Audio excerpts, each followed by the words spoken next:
Welcome to today's learning session on high-risk medications and adverse drug reactions, proudly presented by the Healthcare Sector Skill Council. Before we begin, let me ask you this.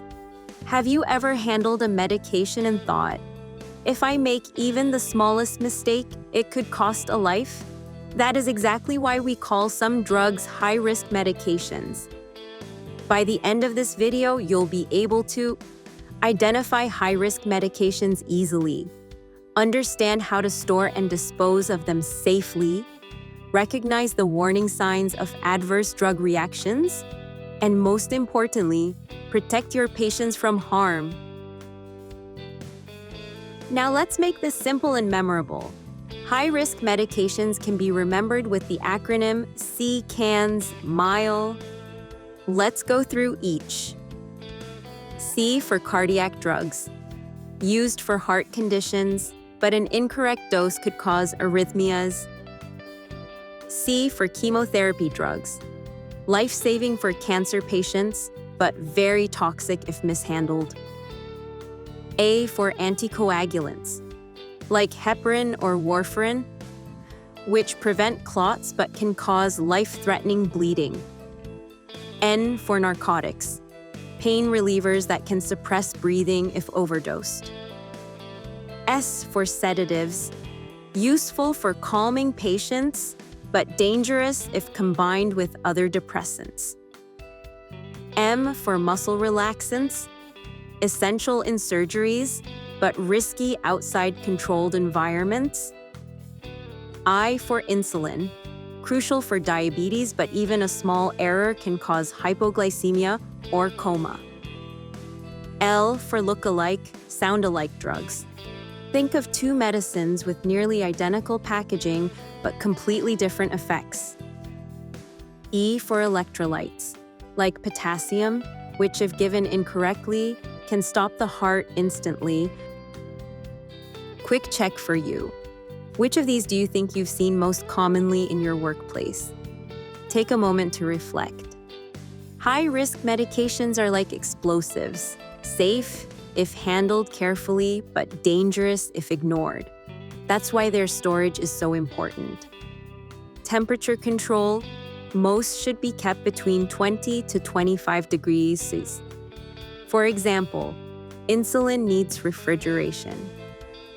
Secure location.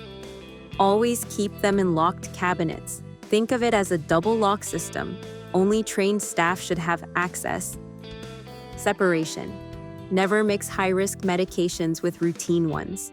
Why? Because a quick grab in an emergency could lead to the wrong drug being given. Moisture control. Some drugs degrade with humidity. Imagine chemotherapy drugs losing potency just because of damp storage. Clear labeling.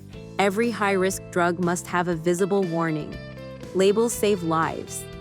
Pause and think. If an inspector checked your ward today, would your storage pass these safety checks? Disposal is where many errors happen, but it's also the easiest area to improve. Follow these golden rules. Local guidelines first.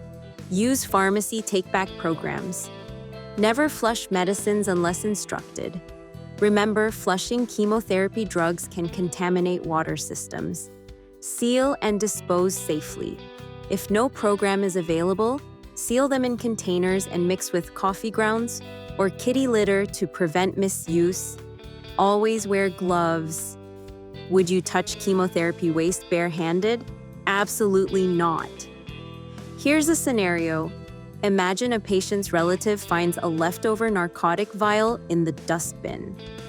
What risks could arise? Addiction, misuse, even black market selling. That's why safe disposal is a must. Let's move on to adverse drug reactions, or ADRs. By definition, ADRs are harmful, unintended responses to a medication given at the correct dose. They can range from something as small as a skin rash to something as severe as organ failure. Here's a question for you. Can you recall a patient who had an unusual reaction to a common drug? That's the reality of ADRs. They can surprise even the most experienced professionals. Adverse drug reactions come in four main types. Allergic. An immune reaction, think rash, itching, or even anaphylaxis. Side effects. Predictable but unwanted. For example, drowsiness from antihistamines. Toxic reactions. These happen when the drug level becomes too high, like digoxin toxicity leading to arrhythmias.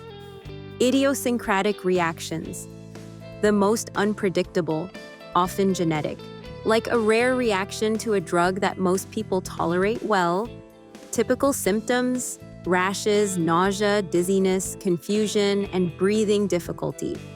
Reflection. Which of these do you think is the hardest to detect early, predictable side effects, or rare idiosyncratic reactions? Not all ADRs are equal. Some are mild, others can kill. Let's break it down. Mild. Symptoms like headache, mild rash, or nausea, usually managed with small adjustments. Moderate. Persistent vomiting or a severe allergic reaction without anaphylaxis may require stopping the drug. Severe. Life-threatening. Think anaphylaxis, liver failure, or heart events. These patients often need hospitalization.